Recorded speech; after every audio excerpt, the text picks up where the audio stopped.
Sir রেকর্ডিংটা একটু on করে দেন। হ্যাঁ, রেকর্ড অন করে দিচ্ছি। আচ্ছা, আমরা যেটা জানি যে এই ফর্মুলাটা সবাই একটু নোট নাও, সবাই লেখো। খুব সহজ, কলাম ডিজাইন এবং অ্যানালাইসিস খুব ইজি। বুঝতে পারলে কয়েকটা ফর্মুলা কখন কোথায় ইকুয়েশন গুলা ইউজ করবো এটা হচ্ছে বোঝাটা ইম্পর্টেন্ট এখানে। ঠিক আছে, আমরা দেখেছি আমাদের কলাম আছে দুই ধরনের, একটাকে আমরা বলছিলাম শর্ট কলাম, একটা হচ্ছে লং কলাম। শর্ট কলাম কোনটা? যেটা লেন্থ ছোট এবং যেটা তোমার ম্যাটেরিয়াল গুলা ফেল করে, মানে আশেপাশে কলামটার আশেপাশে যে কনক্রিট গুলো আছে সেগুলা আমাদের ইল্ডিং ক্রস করে যায় এবং ম্যাটেরিয়াল গুলা ফেল করে পড়ে যায়। তো এটাকে আমরা বলতেছি শর্ট কলামের জন্য ম্যাটেরিয়াল ফেলিওর। আরেক ধরনের ফেলিওর হইতে পারে যেটা হয়ে থাকে লং এবং স্ল্যান্ডার কলামের জন্য।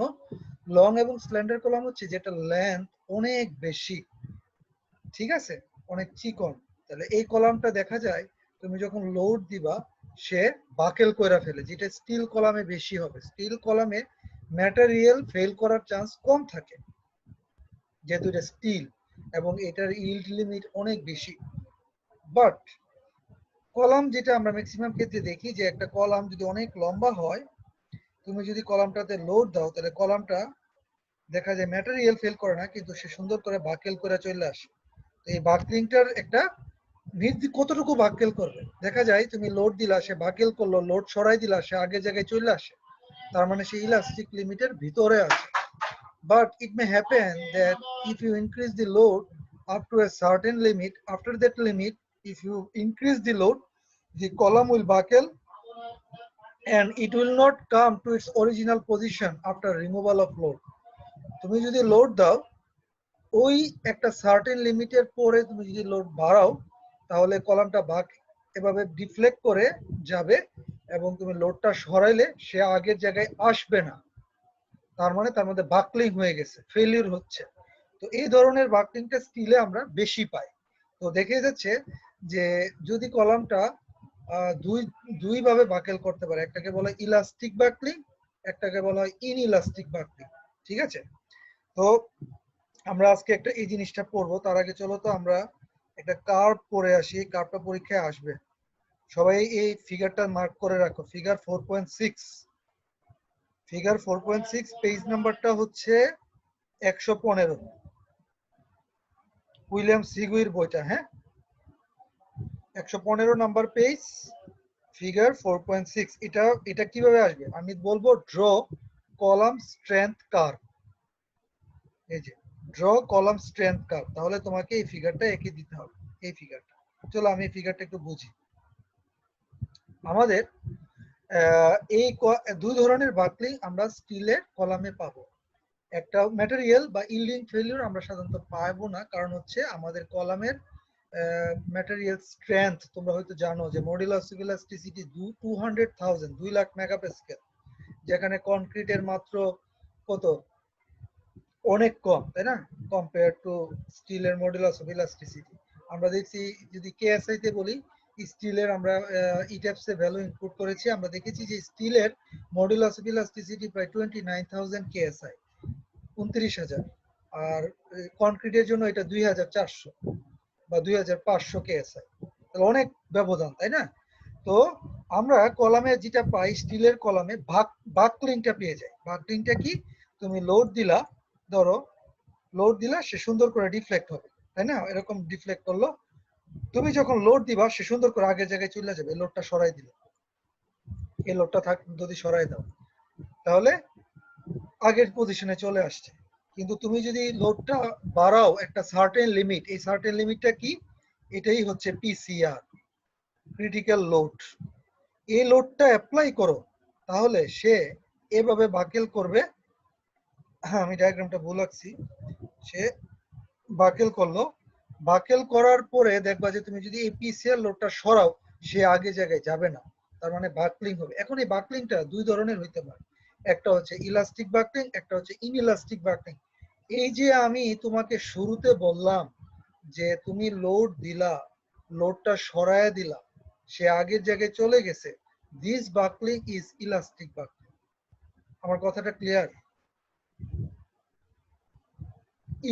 ইলাস্টিক সিটি পড়ছিলাম না, মনে আছে, ওই যে হুকসের ল, তুমি একটা বস্তুর উপরে বল দিবা, বস্তুটার লোড দিলা, ডিসপ্লেসমেন্ট হইলো, লোড সরাই দিলা, সে আগের জায়গায় চলে আসলো, আবার লোড দিলা, লোড সরাইলা, এভাবে যাইতে থাকবে। কিন্তু একটা সার্টেন লিমিটের পরে সে কি হবে, সে যদি এই জায়গায় আসে, তুমি যদি লোড সরাও, সে এই জায়গায় আসবে না, সে আসবে কোন জায়গায়, সে আসবে এই জায়গায়। তাহলে এই যে এই লিমিটটাকে বলা হয় পার্মানেন্ট ডিফরমেশন, একটা পার্মানেন্ট ডিফরমেশন তার মধ্যে থেকে যাবে, তাই না? এটাকে বলা হয় ইনইলাস্টিক বা প্লাস্টিক ডিফরমেশন। তো আমরা দুই ধরনের বাকলিং পাই, একটা হচ্ছে ইলাস্টিক বাকলিং, একটা হচ্ছে ইনইলাস্টিক বাকলিং। এখন প্রশ্ন হচ্ছে, তুমি বলতে পারো স্যার আমরা এক্স অ্যাক্সিসে আমরা যেটা দেখতে পাচ্ছি সেটা হচ্ছে এল বাই আর, আর ওয়াই অ্যাক্সিসে আমরা দেখতে পাচ্ছি এফ সি আর।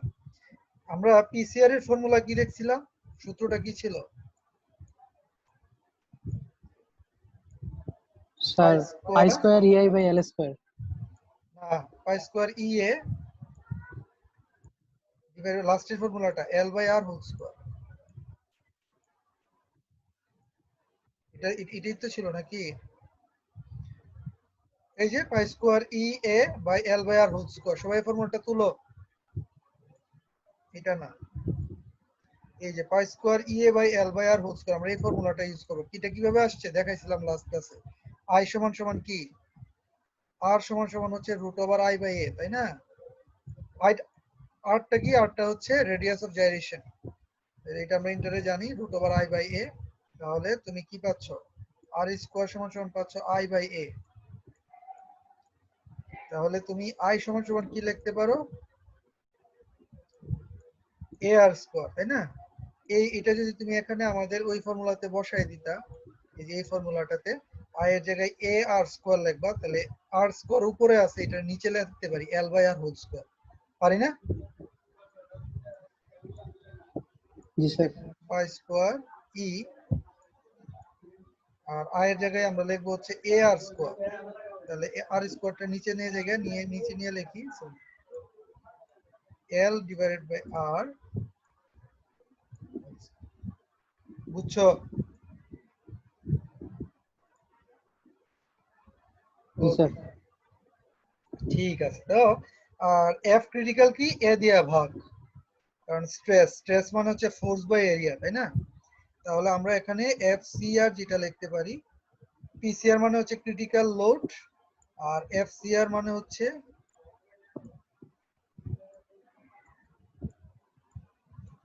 এটারে এ দিয়ে ভাগ করলে এটা আর থাকবে না, আমরা নিচে লিখবো এল বাই আর। এল বাই আরটা কি, what is it called, L by r? Sir slenderness ratio. Slenderness ratio, right, slenderness ratio. পরীক্ষার মধ্যে দেয়া থাকতে পারে, নাও দেয়া থাকতে পারে। আচ্ছা, স্ল্যান্ডারনেস রেশিও। আচ্ছা, স্ল্যান্ডারনেস রেশিও, ওকে ফাইন। তো আমরা এখন প্রশ্ন উঠতে পারে যে এল বাই আর হচ্ছে এক্স অ্যাক্সিস বরাবর, আর ওয়াই অ্যাক্সিস বরাবর হচ্ছে আমাদের ক্রিটিক্যাল স্ট্রেস, আমরা লিখলাম। এখন আমরা যে জিনিসটা বুঝবো সেটা হচ্ছে যে ইলাস্টিক বাকলিং কখন হচ্ছে আর ইনইলাস্টিক বাকলিং কখন হচ্ছে। ইনইলাস্টিক বাকলিং আমরা সাধারণত, যদি ইনইলাস্টিক বাকলিং বিষয়টা বুঝছো যে সে মানে একদম বাকেল হয়ে গেছে, তার মানে যদি সে অনেক লম্বা একটা কলাম হয় ধরো, এবং সে যদি স্ল্যান্ডার হয়, কলামটা অনেক চিকন, তাহলে এইটা একটা কলাম নিলাম, আর একটা কলাম নিলাম এইরকম, সরি আমি এলটা সেম রাখি, মনে করো এই যে একটা মোটা কলাম, বলো কোনটার আর বেশি?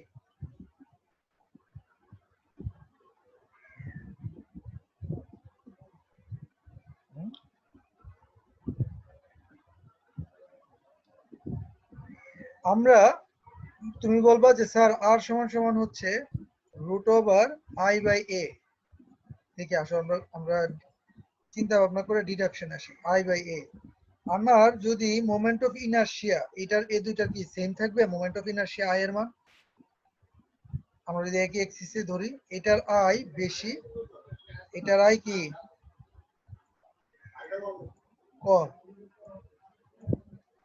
ঠিকই না? I equal to B H cube by 12 করে যদি রেক্টেঙ্গুলার হয়, তাহলে এটার বি বেশি, যদি যেহেতু হাইট সেম, তাহলে বি বেশি যেহেতু আমাদের এই এই কলামটা I2 is greater than I1 হবে। আচ্ছা, যদি I বেশি হয় তাহলে R এর মান কি হবে? বেশি হবে, ঠিক না? যদি I এর মান, তোমরা কি বুঝতেছো কথা? জি I স্যার। এর মান যদি বেশি হয় তাহলে R এর মান বেশি। R এর মান যদি বেশি হয়, বলো FCR বেশি না কম? সূত্র দেখে বলো। সরি, FCR এর পরে আমরা FCR এরটা না বলে আমরা বলি L/R। R এর মান যেহেতু বেশি, L/R টা কম। পেছানুপাতিক। L/R যদি কম হয়, FCR এর কি অবস্থা হবে? বেশি হবে না? জি স্যার, এফসিআর বেশি হবে। FCR বেশি। তাহলে তোমরা আমাকে বলো যে FCR বেশি, এখানে FCR টা বেশি নাকি A পয়েন্টে FCR টা বেশি? আমার A পয়েন্টে বেশি নাকি B পয়েন্টে বেশি? আমি একটু ভাঙ্গে ভাঙ্গে বুঝাচ্ছি আর কি তোমাদের, বলো। এটা হচ্ছে Y অ্যাক্সিস FCR। তাহলে B পয়েন্টে FCR বেশি নাকি A পয়েন্টে FCR বেশি?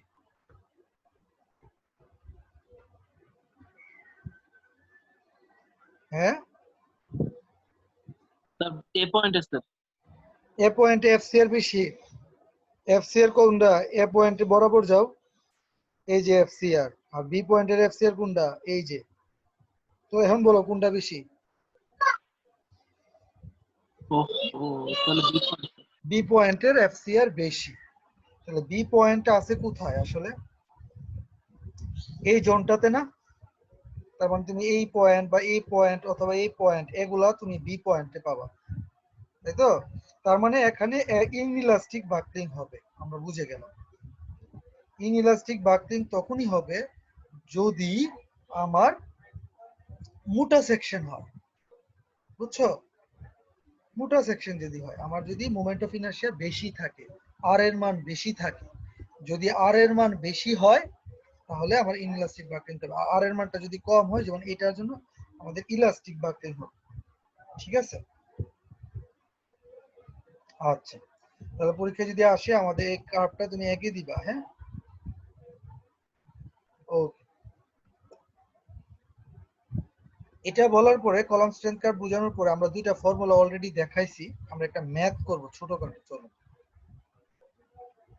ফিগার 4.1 কি বলছে যে এ ডাব্লিউ, ডাব্লিউ মানে কি? ডাব্লিউ মানে হচ্ছে হোয়াইট ফ্ল্যাঞ্জ সেকশন।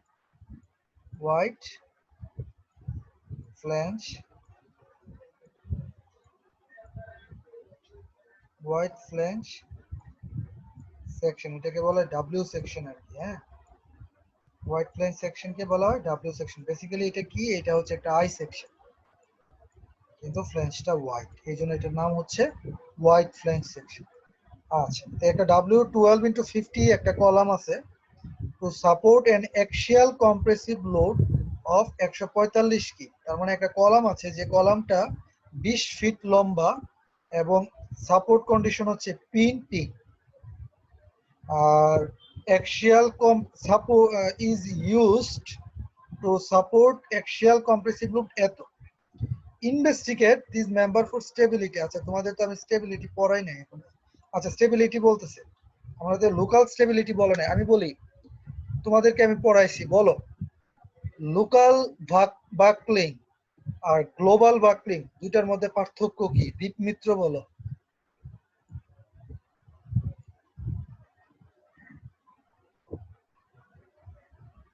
হ্যাঁ দীপ। জি স্যার। স্যার বলো যে লোকাল বাকলিং একটা কলামের আর গ্লোবাল বাকলিং কলামটার মধ্যে পার্থক্য কি?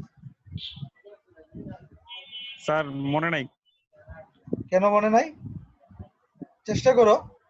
একটা কলামে লোকাল বাকলিং কি হয়? এই ছেলেটাকে, মামুন গেস্ট, মামুনকে। স্যার বাইজিৎ। আচ্ছা বাইজিৎ। আচ্ছা, কে পারবা? কেউ পারবা প্রশ্নটার উত্তর? স্যার লোকাল বাকলিং বলতে শুধু কলামের নির্দিষ্ট বাকলিংকে বোঝায় না, আর গ্লোবাল বাকলিং বলতে তো একটা পুরো ফ্রেম বা স্ট্রাকচার, পুরো সবগুলো কলামকে বোঝায়। হ্যাঁ, ভেরি গুড। তুমি ফ্রেমের রেসপেক্টে তোমার আনসারটা ইজ কারেক্ট। আমরা এখন কিন্তু পড়তেছি হচ্ছে একটা শুধু কলাম। তো একটা কলাম কি রকম থাকে? তোমাদের ক্লাসরুমের কথাটা চিন্তা করো তো, একটা আই সেকশন ছিল না কলাম আমাদের ক্লাসরুমে? বলো তো, এরকম একটা আই সেকশন ছিল কিন্তু আমাদের ক্লাসরুমে,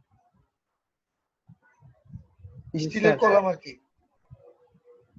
স্যার লোকালটা মানে স্যার শুধুমাত্র যদি স্যার একটা ফ্লেঞ্জ যদি বাকেল হয় আর হ্যাঁ, কি। রাইট। এই যে পুরো কলামটা, এই কলামটার ফ্ল্যাঞ্জ, এটাকে বলে ফ্ল্যাঞ্জ, আর এটাকে বলে কি? ওয়েব। তাহলে এটা কি জিনিস? এটা ফ্লেঞ্জ। এটা হচ্ছে টপ ফ্ল্যাঞ্জ, এটা বটম ফ্ল্যাঞ্জ, আর এটা হচ্ছে ওয়েব। এগুলো মনে রাখতে হবে কিন্তু। আচ্ছা, এখন মনে করো তোমার এই কলাম, পুরা কলামটা বাকেল কইরা গেছে। ল্যাটারাল টরশনাল বাকলিং পড়াইছিলাম, ভুলে গেছো তোমরা? পুরা কলামটাই বাকেল করে। আমি যদি একটু দেখাই, দাঁড়াও, আমার কাছে আছে নাকি আমি একটু দেখি। দাঁড়াও একটু।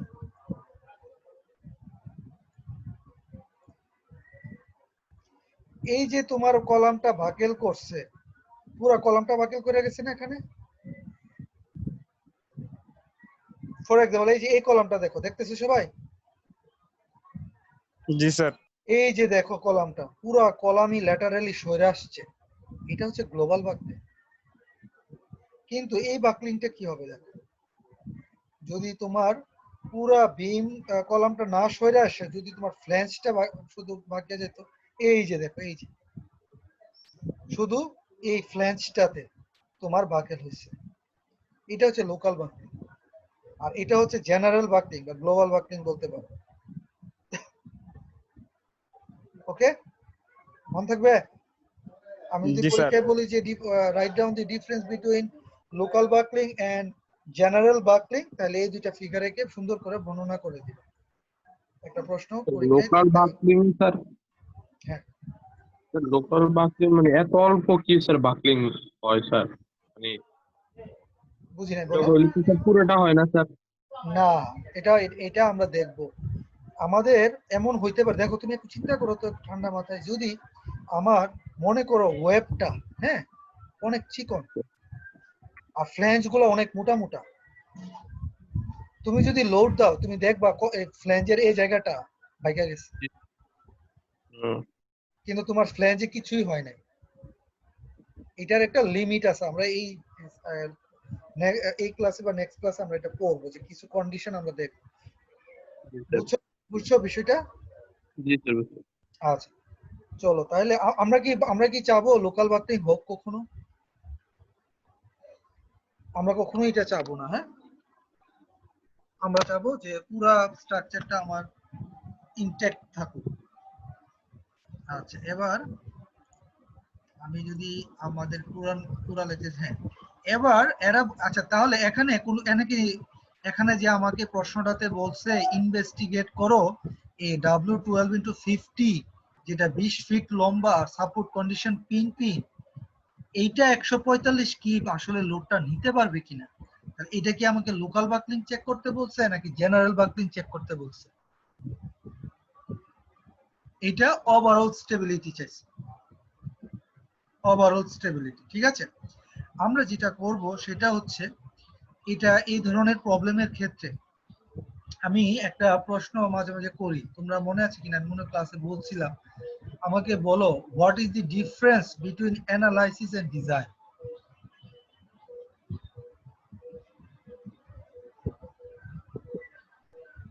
যেমন ইটেপসে তোমরা রিইনফোর্সমেন্ট কি দিতা? রিইনফোর্সমেন্ট টু বি চেকড না রিইনফোর্সমেন্ট টু বি ডিজাইন?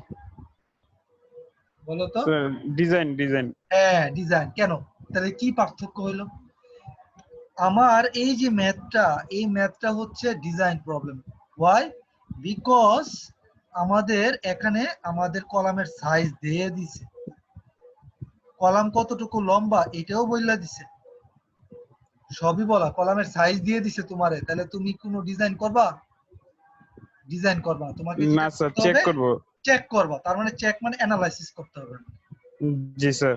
অ্যানালাইসিসে আমি সেকশনের সাইজ জানি, লোড কত আসতেছে, স্যার মানে আমি দিছে, আমি এখন চেক করতেছি আমার এই সাইজের কলামটা যে লোড সে লোডটা আসলে অ্যাকচুয়ালি সে নিতে পারবে কিনা।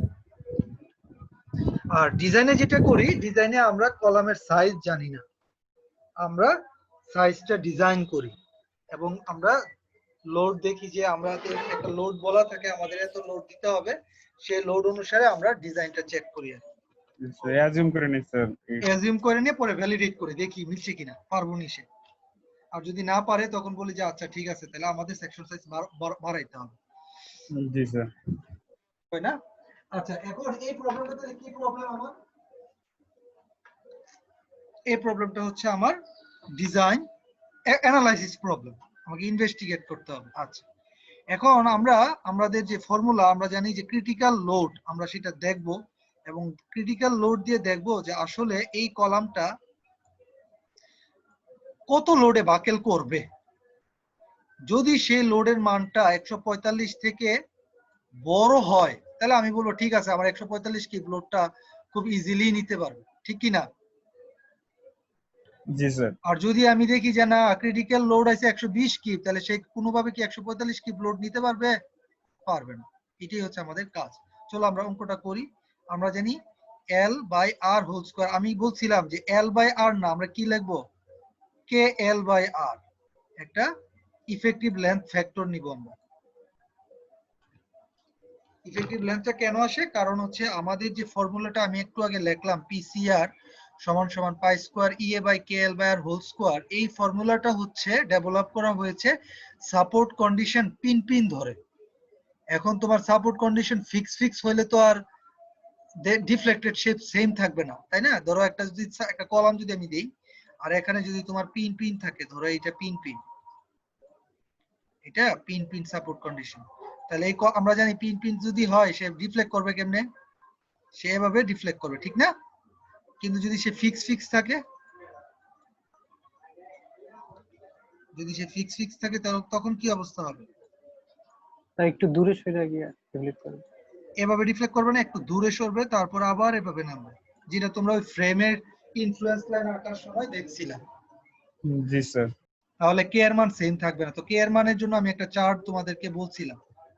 চলো আমরা ফার্স্টে এটা বলি। আমাদের এখানে সাপোর্ট কন্ডিশন কত বলো তো? পিন। তাহলে আমরা পিনের জন্য কে এর মান কত জানি? স্যার 1।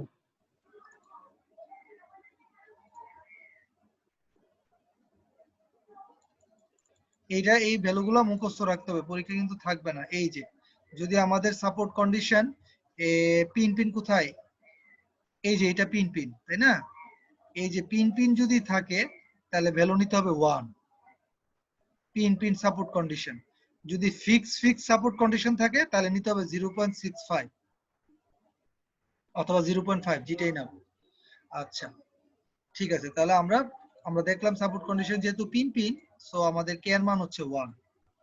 এল এর মান কত? এল এর মান হচ্ছে 20 ফিট। আমরা এটা ইঞ্চিতে নিয়ে গেলাম, 20 ইনটু 12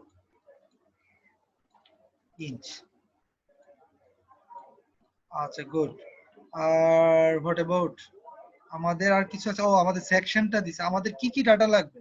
আমরা এখানে ই এর মান কত লিখবো, কে বলতে পারবা? 29,000 কেএসআই, কারণ এটা স্টিল দিয়ে বানাইছে। কি ব্যাপার, লেখা উঠতেছে না কেন? 29,000 কেএসআই। আচ্ছা, আর আমাদের আর কি ডাটাটা দরকার? আমার একটা আর দরকার। আচ্ছা, আর হচ্ছে এরিয়াটা দরকার। দুইটা ডাটা লাগবে আমার, একটা হচ্ছে এরিয়া, একটা হচ্ছে আমাদের আর। এখন বলো দেখি যে আমরা এটার জন্য কি করব? আমরা একটা টেবিলে যাব, W12 × 50 সেটা বুঝলাম। সেখান থেকে আমরা 12 × 50 এর এরিয়াটা নিব এবং আরটা নিব। এখন আর কি আমি বড় নিব না ছোট নিব, সেটা হচ্ছে কথা।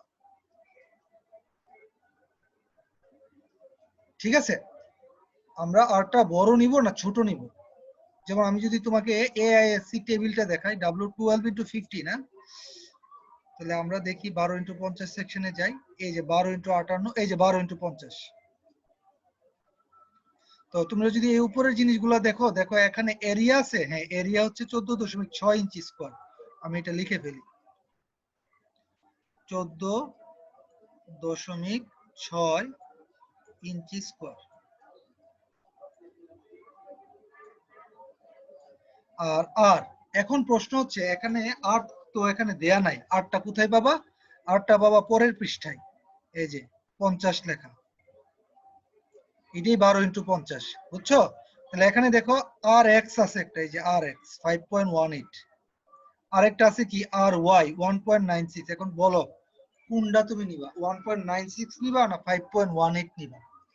আমরা দেখেছি যে যদি তুমি আর এর মান আমরা যদি বেশি নেই তাহলে এল বাই আর এর মানটা কি কমে যায়, স্ল্যান্ডারনেস রেশিও কমে যায়। তাহলে স্ল্যান্ডারনেস রেশিও যদি কমে তাহলে আমার কলামটা স্ল্যান্ডার হয়ে যায়, যেটা ভালনারেবল, সেটা করা যাবে না। এই জন্য আমরা অবশ্যই আর এর মান নিব ছোটটা, মন থাকবে কথাটা। জি স্যার। আর এর মান যদি তুমি বড় নাও তাহলে কি এল বাই আর কমে যাবে না, না বাড়বে? আর এর মান বেশি তাহলে এল বাই আর কমে যাবে না, আর এর মান যেহেতু বেশি, নিচে তো ভাগ আকারে আছে, এই জন্য আর এর মান আমরা নিব হচ্ছে 1.96। চলো আমরা লিখে ফেলি, আর এর মান নিছি 1.96 ইঞ্চ। এবার আমাদের ফর্মুলাতে বসায় দেখো যে আমাদের পিসিআর এর মান কত আসে, বলো।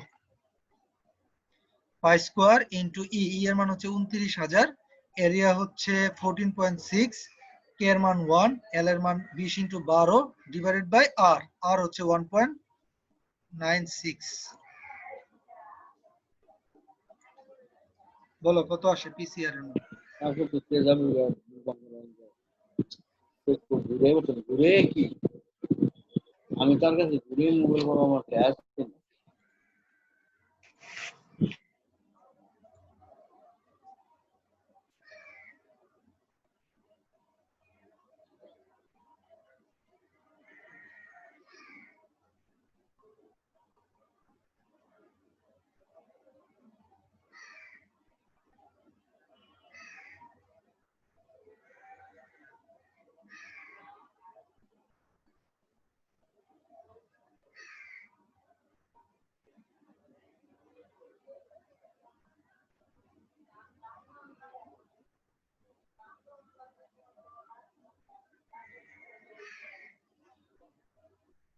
কত আসছে?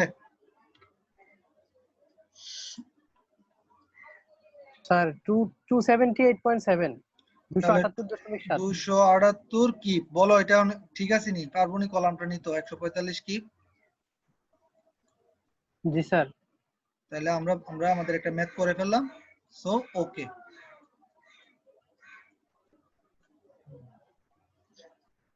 আচ্ছা, এই যে 278 কি আসছে, তো সো কলাম ইজ স্টেবল। তাহলে এরকম আমরা যদি এই প্রশ্নে একটা ম্যাথ দেই 10 নাম্বার 15 নাম্বার দিয়ে পারা যাবে, তো সহজ জিনিস তাই না, খুব কঠিন কিছু না। চলো এবার আমরা একটু অ্যানালাইসিসে যাব। আমাদের বেশ কয়েকটা ফর্মুলা এখন তোমাদেরকে লিখতে হবে, সবাই খাতা খোলো এবং এই ফর্মুলাগুলো নোট নাও। আমরা ডিজাইন করতেছি, মনে রাখবো আমরা স্টিল ডিজাইন করতেছি এআইএসসি অনুসারে। এআইএসসি কথার অর্থ কি?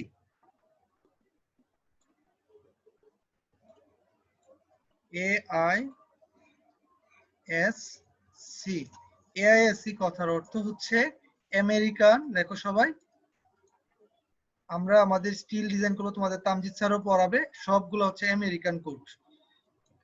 American institute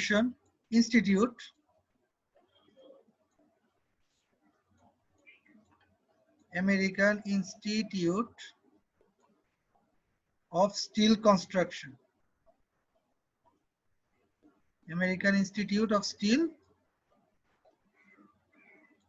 construction. হ্যাঁ, এটা একটু ভাইভাতেও কিন্তু জিজ্ঞেস করে এগুলো, তোমরা যখন ভবিষ্যতে জব দিতে যাবা তখন বলবে যে আচ্ছা তুমি যে স্কিলের কোর্স করছো তোমরা কোন কোড ইউজ করছো, তুমি বলবা sir AISC code. AISC code মানে তুমি বলবা sir American Institute of Steel Construction, আমরা এই কোডটা ইউজ করছি। যদি বলে টেক্সট বুকের নাম বলো তুমি বলবে স্যার উইলিয়াম সিগুইর 5th এডিশন আমরা করছি, ঠিক আছে, এরকম আসতে। আচ্ছা, এবার এআইএসসি এর অনুসারে আমাদের আমরা যে ফর্মুলাটা লিখবো সেটা হচ্ছে এই ফর্মুলাটা, সবাই লেখো। সবাই একটু লেখো প্লিজ, তাহলে আমার কাজটা ইজি হয়ে যাবে। নমিনাল কম্প্রেসিভ স্ট্রেংথ সেটা হচ্ছে পিএন সমান সমান এফসিআর এজি। আমি নমিনাল বলছি, তার মানে কি এটা হচ্ছে এটার অ্যাকচুয়াল ক্যাপাসিটি, কিন্তু আমরা করি কি ডিজাইন স্ট্রেংথ বের করি। ডিজাইন স্ট্রেংথ বের করার জন্য নরমাল কম্প্রেসিভ স্ট্রেংথ যে ভ্যালুটা আসে সেটাকে একটা ফ্যাক্টর দিয়ে গুণ করি। যেমন এলআরএফডি তে আমরা এটাকে গুণ করব 0.9 দিয়ে। তাহলে এলআরএফডি এর জন্য পি ইউ আমরা সমান সমান যেটা লিখবো সেটা হচ্ছে 0.9 PN.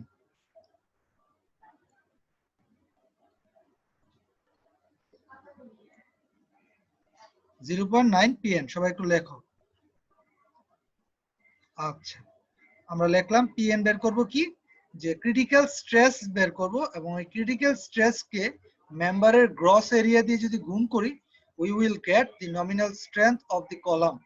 If we multiply the PN with 0.9 in LRFD cases, then I will get the ultimate strength or design strength. এটা হচ্ছে আমাদের design strength PU, design strength of column.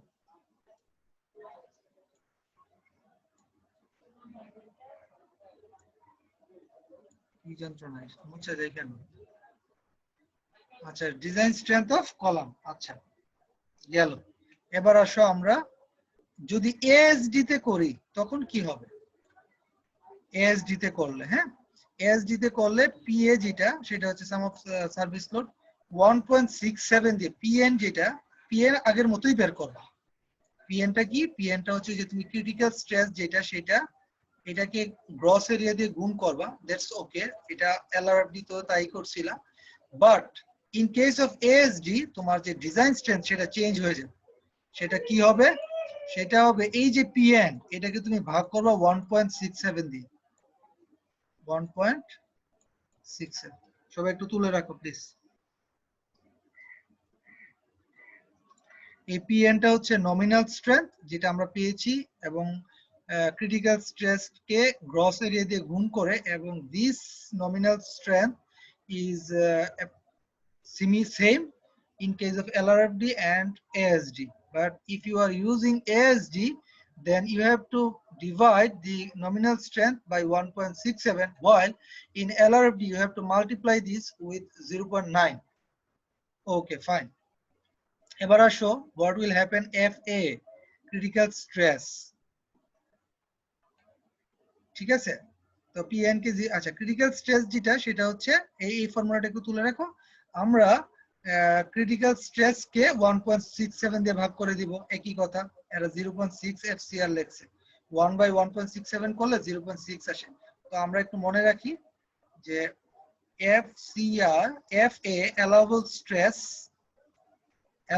stress equal to 0.6 FCR মানে হচ্ছে critical stress. এটা একটু তুলে রাখবো, এবং এইটা কখন ইউজ করব, if in question it is said that use ASD method, then you have to determine nominal allowable stress of the compression member using this formula. Okay, fine. আচ্ছা, এবার আমাদের এই যে এতক্ষণ ধরে তোমাকে আমি FCR বলতেছি ক্রিটিক্যাল স্ট্রেস, সেটা কিভাবে বের করব কলামের, সেটা বের করার জন্য আমাদের ফর্মুলা হচ্ছে দুইটা। এটা দেখো, এটা হচ্ছে এই জায়গাটা তুলে রাখো, এটাই হচ্ছে আমাদের ম্যাথ। এই দুইটা ফর্মুলা দেব, পরীক্ষা কিন্তু দেয়া থাকবে না, তোমাকে মুখস্থ রাখতে হবে এই দুইটা ফর্মুলা, এবং এই দুইটা ফর্মুলা দিয়েই আমাদের কলামের চ্যাপ্টার হবে। ডিজাইন বলো আর অ্যানালাইসিস বলো, যাই বলো না কেন। কি কন্ডিশনটা কি, যদি তোমাকে ফার্স্টে বের করতে হবে KL/R, কেটা ডিপেন্ড করবে সাপোর্ট কন্ডিশনের উপরে, আরটা তো বুঝতেই পারতেছো। তুমি KL/R দুইটা আর থাকবে, দুইটাই নিবা, নিয়ে দেখবা যে KL/R কোনটা ছোট হয় সেটা। আচ্ছা, এটা পরে বলবো। এটা যদি লেস ইকুয়াল 4.71 √E/FY হয়, তাহলে FCR হবে এটা সূত্র 0.658 FY/FE ইনটু FY। আর যদি এটা হয় তাহলে তোমাকে ইউজ করতে হবে এইটা। যদি তোমার এই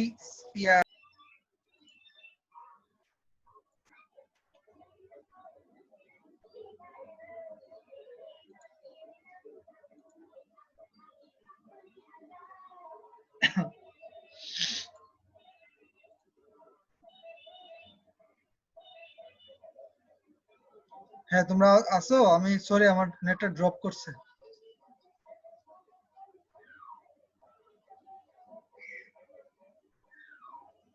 সবাই কি শুনতে পাচ্ছ আমাকে? জি স্যার শুনতে পাচ্ছি। জি স্যার শুনতে পাচ্ছি। আচ্ছা আচ্ছা, সরি আমার একটু নেটটা ড্রপ করে গেছে। আচ্ছা আমরা যেটা একটু রিপিট করছিলাম যে আমাদের এই দুইটা কন্ডিশন আমরা ফার্স্টে চেক করব। যদি কেএল বাই আর টা বের করার পরে আমি দেখি এটা থেকে ছোট আসছে, তাহলে আমরা এফসিএ বের করব এই ফর্মুলাটা দিয়ে। আর যদি এটা থেকে বড় হয় তাহলে আমরা এই ফর্মুলাটা ইউজ করব। এবং যদি কেএল বাই আর এর মানটা এটা থেকে ছোট হয় তাহলে আমরা বলবো ইনইলাস্টিক বাকলিং হবে। আর কেএল বাই আর এর মানটা যদি এটা থেকে বড় হয় তাহলে ইলাস্টিক বাকলিং হবে। এটা কোথা থেকে আসছে? ওই যে তোমরা গ্রাফটা দেখাইছিলাম না, কলাম স্ট্রেংথ কার্ভ। তোমাদের কলাম স্ট্রেংথ কার্ভে মনে আছে? কলাম স্ট্রেংথ কার্ভে কি ছিল? আমাদের কার্ভটা এভাবে গিয়ে এভাবে নেমে গেছিল, তাই না? তো আমাদের যেটা হয়েছে যে আমরা বলছিলাম এই পোরশনটা হচ্ছে ইনইলাস্টিক। আর এল বাই আর এর মান যদি বড় হয় তাহলে আমরা বলি ইলাস্টিক। এই যে এটাই হয়েছে, দেখো এল বাই আর এর মানটা যদি এটা থেকে বড় হয় তাহলে হবে ইলাস্টিক। আর যদি এল বাই আর এর মানটা এটা থেকে ছোট হয় তাহলে হচ্ছে ইনইলাস্টিক। এই জায়গাটা দেখো, আমি একটু আবার গ্রাফটা দেখাই। এই যে দেখো, দেখছো এল বাই আর এর মানটা বড় ইলাস্টিক, এল বাই আর এর মানটা ছোট ইনইলাস্টিক। এটাই এখানে তোমাকে বলে দিবা আর কি, কমেন্ট করে দিবা। যদি দেখো যে যদি ছোট হয় তাহলে আমরা ইনইলাস্টিক পাচ্ছি, যদি বড় হয় তাহলে আমরা ইলাস্টিক পাচ্ছি, এটাই আমরা বলে দিব। ফাইন, তাহলে এফসিআর বের করার দুইটা ফর্মুলা আমরা জেনে গেলাম।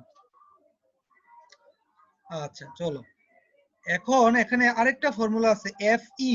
দেখো এফইটা কি, এটা কোথা থেকে পাবো? এফই বের করার ফর্মুলা আছে, এফই বের করার ফর্মুলা হচ্ছে এই যে এইটা, এটাকে বলে ইউলার স্ট্রেস। ইউলার স্ট্রেস কোনটা বুঝছো নি তোমরা? ওই যে একটা সূত্র পড়াইলাম না একটু আগে, এফ ওই যে pi square E by L by R whole square, ওইটাই আর কি ক্রিটিক্যাল স্ট্রেস আর কি। তুমি যে পিসিআর লিখতে না, ওইটাই এখানে চলে আসছে এফই ইউলার স্ট্রেস হিসেবে, pi square E K L by R whole square. তাহলে এই ফর্মুলাটা দিয়ে এফই বের হবে। আচ্ছা, এটা বলার পরে আমরা যেটা করব, আমরা একটা ম্যাথ করতে যাব এখন। চলো,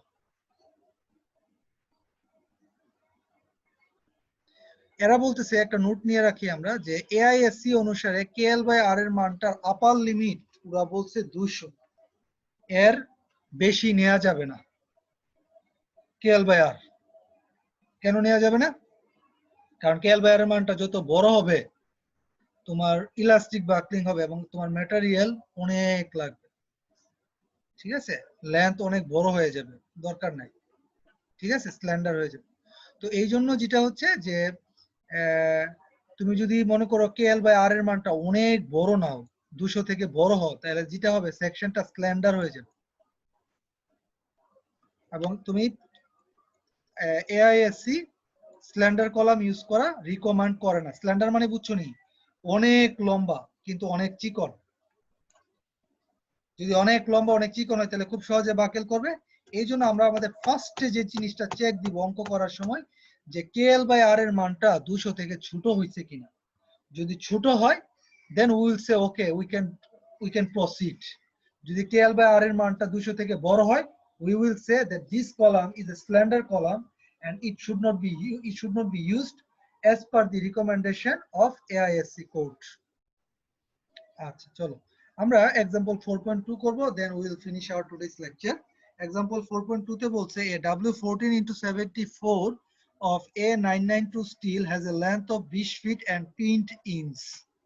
Compute the design compressive strength for LRFD and the allowable compressive strength for ASD. Okay, perfect. তো আমাকে এখানে ডিজাইন কম্প্রেসিভ স্ট্রেংথ বের করতে বলছে। আমি তোমাদের কাছে প্রশ্ন করি যে এখানে এলআরএফডি তে বলে ডিজাইন স্ট্রেংথ আর এএসডি তে বলে অ্যালাউয়েবল স্ট্রেংথ, কেন বলো? এটা প্রাথমিক কোয়েশ্চেন করলাম।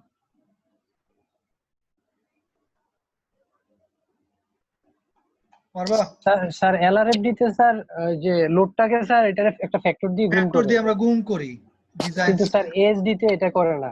এটা করে না। আমরা এএসডি কথাটার মানে হচ্ছে অ্যালাউয়েবল স্ট্রেংথ, আর আমরা এলআরএফডি তে আমরা load and resistance factor design, এবং আমরা এটাকে বলি ডিজাইন স্ট্রেংথ এবং ফ্যাক্টর দিয়ে গুণ করি। এই হচ্ছে পার্থক্য। আচ্ছা, তাহলে এই জিনিসটা বুঝলাম। চলো আমরা এই ম্যাথটা করব। আমাদের এটা কি আমরা ডিজাইন করতেছি? না, আমরা এটা অ্যানালাইসিস করতেছি। কেন? কারণ সেকশন দেয়া আছে। আমাদেরকে বলা হয়েছে যে এইটার কম্প্রেসিভ স্ট্রেংথ বের করতে। হ্যাঁ, এলআরএফডি তে একবার আর এএসডি তে অ্যালাউবল স্ট্রেংথটা বের করতে হবে। আচ্ছা, আমরা ফার্স্টে আমরা যেটা চাচ্ছি, আমরা বের করতে চাই KL by r. KL over r বের করব। প্রথম স্টেপ 1 কেএল ওভার আর। তাহলে স্টেপ 1 এ আমরা স্ল্যান্ডারনেস রেশিওটা আগে বের করব।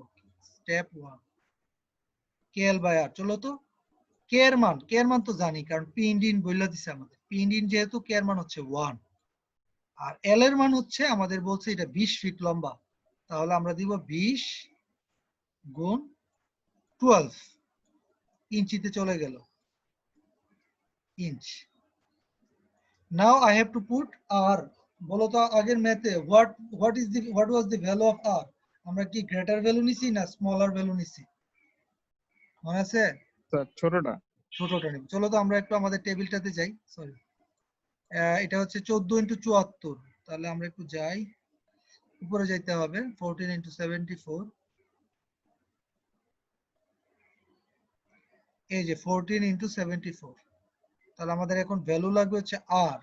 তাই এখানে দেখতে পাচ্ছি আর নাই, তাহলে আমরা নিচের পৃষ্ঠায় যাই। নিচের পৃষ্ঠায় এই যে 74 আর আছে 6.04 2.48। কত নিবা? স্যার 2.48। 2.48 টা নিব।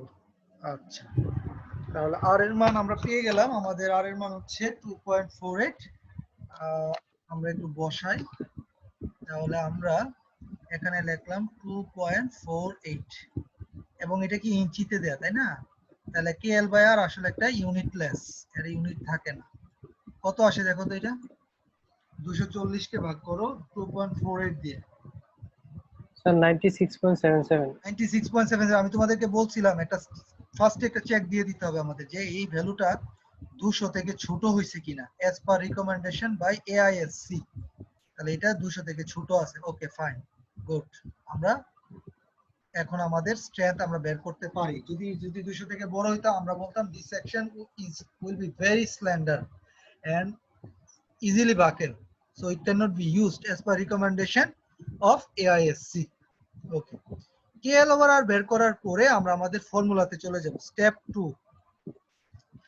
2 না, আমরা সাথে সাথে আরেকটা জিনিস বের করব। এটা হচ্ছে 4.71 রুট ওভার ই বাই এফ1। চলো এটা বের করি, ই বাই এফ। তাহলে আমরা দেখতে পাচ্ছি 4.71 রুট ওভার ই। এর মান হচ্ছে 29,000 কেএসআই, যেহেতু এটা স্টিল, আর ডিভাইডেড বাই এফওয়াই। এফওয়াই কত হবে? এরা এখানে কিছুই বলে না। ও বলছে A992 স্টিল। A992 স্টিলের জন্য এফওয়াই কত হয়? A992 স্টিল ভুলে গেছো না? এটা খুব সম্ভবত আমি তোমার ডিজাইন ফিলোসফিতে আছে,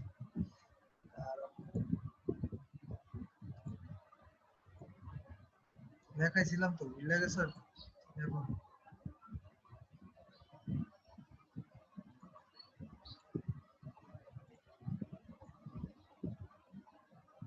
নিচে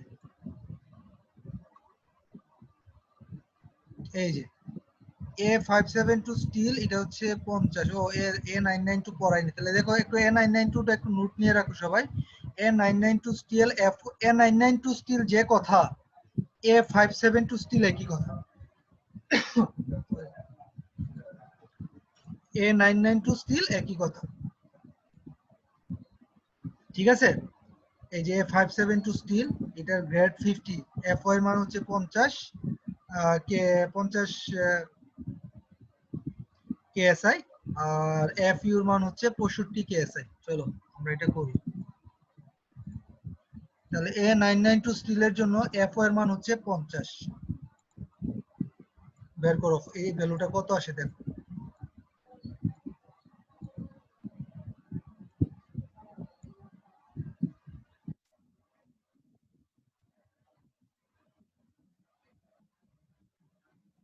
স্যার 113.43। 113.43।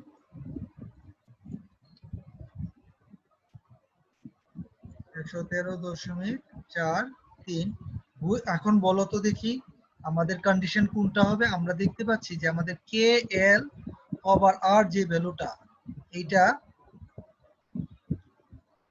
এটা হচ্ছে তোমার এটা less than 4.71 square root of E by F Y. তাহলে আমাদের ফর্মুলাতে আমরা চলে যাব এখন স্টেপ 2 তে। আমাদের স্টেপ 2 তে দেখি আমরা কি বলছে ওরা, ই বাই এফ ওয়াই। আচ্ছা, তাহলে আমরা দেখতে পাচ্ছিলাম যে কে এল ওভার আর যদি 4.71 square root over E by F Y হয়, ছোট হয়, তাহলে আমাদের কি বাকলিং হয়, ইনইলাস্টিক বাকলিং, এবং আমাদের এফসিআর এর ফর্মুলা হবে এইটা। তাহলে আমরা বলবো যেহেতু কে এল বাই আর এটা থেকে ছোট, সো কমেন্ট হবে ইনইলাস্টিক বাকলিং উইল অকার।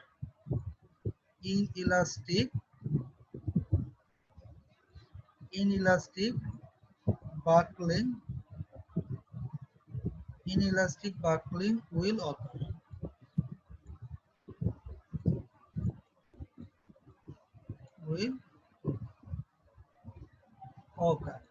এবং FCR এর ফর্মুলা হবে FCR সমান সমান হচ্ছে 0.658, তারপর হচ্ছে FY ডিভাইডেড বাই হচ্ছে FE ইনটু হচ্ছে FY। তাহলে আমরা FE টা আগে বের করে নিই। চলো, FE টা হচ্ছে যে আমাদের ইউলার স্ট্রেসের ফর্মুলাতে বসাবো। সূত্রটা হচ্ছে পাই স্কয়ার ই, আর এদিকে আমরা লিখবো কে এল ওভার আর হোল স্কয়ার। কত আসে এই ভ্যালুটা দেখো তো। এফ এর মান বসাও, ই এর মান বসাও 29,000, আর কে এল ওভার আর হচ্ছে 96 না 96.77। কত আসে?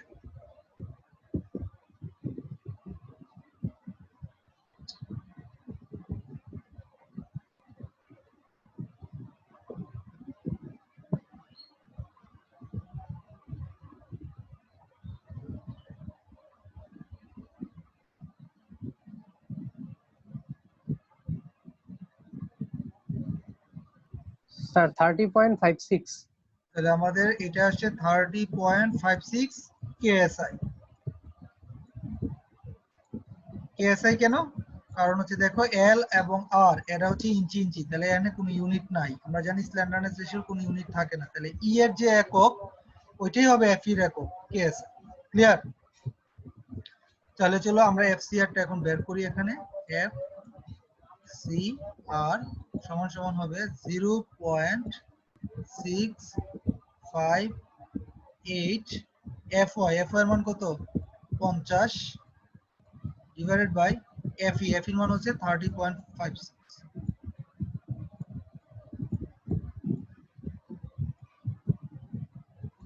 গুণ করব কত দিয়ে? 50 দিয়ে। সবটাকে কত আসে দেন?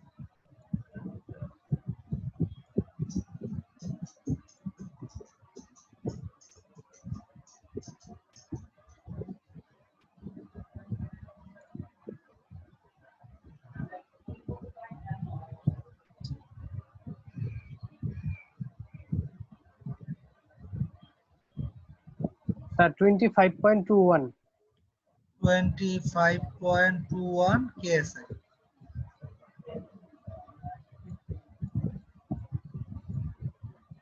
কেএসআই কেন? কারণ হচ্ছে দেখো এখানে 50 কেএসআই, 30.56 কেএসআই কাটাকাটি গেল, সো সে যা থাকবে এই যে এফ হয় সেটাই বলছে 25.2 কেএসআই। এখন বলো নমিনাল স্ট্রেংথ কত হবে? পিএন। পিএন এর সূত্র কি ছিল? পিএন এর সূত্র ছিল এফ ক্রিটিক্যাল ইনটু হচ্ছে এ জি। তাহলে আমাদের এখানে আমাদের সেকশনটা হচ্ছে 14 ইনটু 74। এটা গ্রস এরিয়া কত? 14 ইনটু 74 এর 14 ইনটু 74 এর গ্রস এরিয়া হচ্ছে 21.8। তাহলে আমরা লিখলাম 25.2 ইন্টু 14.8।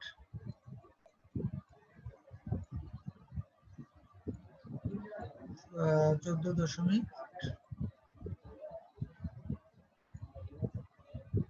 কত আসে দেখো।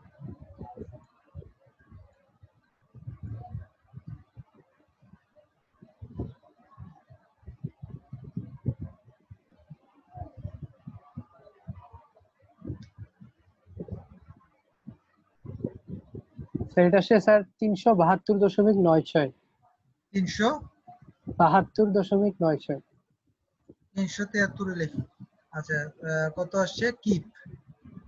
এখন আমার প্রশ্ন হচ্ছে, এখন আমরা যাব হচ্ছে এলআরএফডি আর এএসডি তে। আমরা ডিজাইন স্ট্রেংথ আর অ্যালাউবল স্ট্রেংথ বের করব। বলো এলআরএফডি তে ডিজাইন স্ট্রেংথ কত হবে? এলআরএফডি তে স্যার 0.9 দিয়ে গুণ হবে। 0.9 দিয়ে গুণ করে দাও। 10% রিডাকশন হবে। 0.9 এটা দিয়ে আমরা মাল্টিপ্লাই করব কারে, এটা দিয়ে আমরা মাল্টিপ্লাই করব হচ্ছে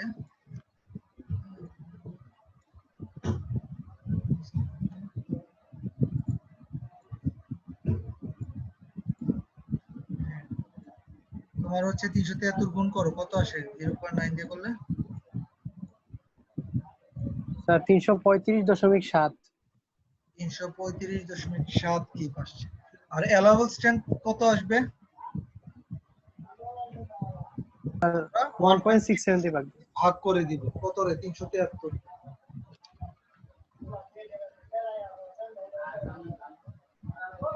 এ এস ডি যেটা হবে, যে আমাদের যে পিএন আসবে সেই ভ্যালুটাকে আমরা 1.67 দিয়ে ভাগ করব। তাহলে আমাদের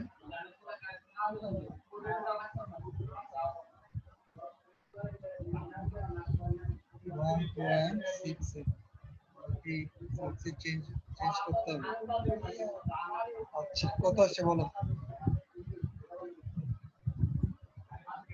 স্যার এটা আসছে স্যার 223.35। ওকে ফাইন। তাহলে আমাদের ডিজাইন স্ট্রেংথ আর allowable strength LRF as per LRFD and as per ASD আমরা করে ফেলছি। তাহলে পরীক্ষায় যদি এরকম চেক আসে আমরা পারবো? এরকমই ম্যাথ আসবে, আসতে পারে পরীক্ষায়, হ্যাঁ? জি স্যার বাবু। আচ্ছা, তাহলে আমরা আজকে এতটুকু রাখি। আমরা নেক্সট ক্লাসে ডিজাইন করব। আমাদের ডিজাইন করলে কাজ শেষ। ওকে, আমরা একটা অ্যাটেন্ডেন্সটা নিয়ে নিই। 13 জন আছে, 12 জন আছে। স্যার জি বলো। স্যার। একটা মিনিট একটু দাও। স্যার আমার ওই যে গত দিনের প্রেজেন্টটা আপনি বলছেন স্যার। তো আজকেরটা একটু দিয়ে নিই দাও। attendance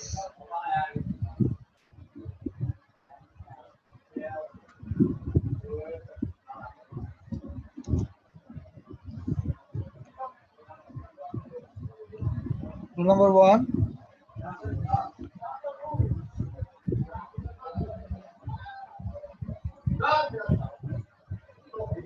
Rule number 1. Right. Rule number 2. Present sir. Rule number 3. Rule number 4. Rule number 5. Rule number 8. Rule number 10.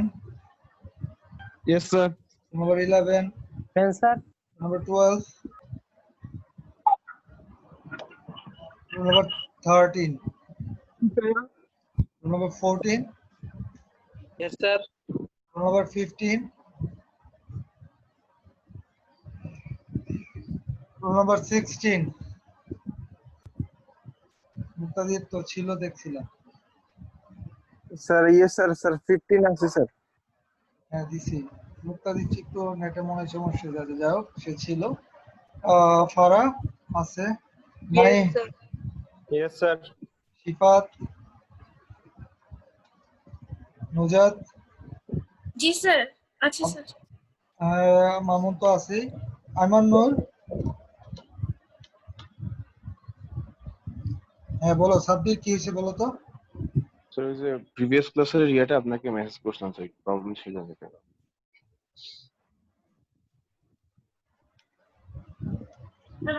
ঠিক আছে, সবাই ভালো থাকো তাহলে, হ্যাঁ দেখা হবে। থ্যাংক ইউ স্যার, আল্লাহ হাফেজ।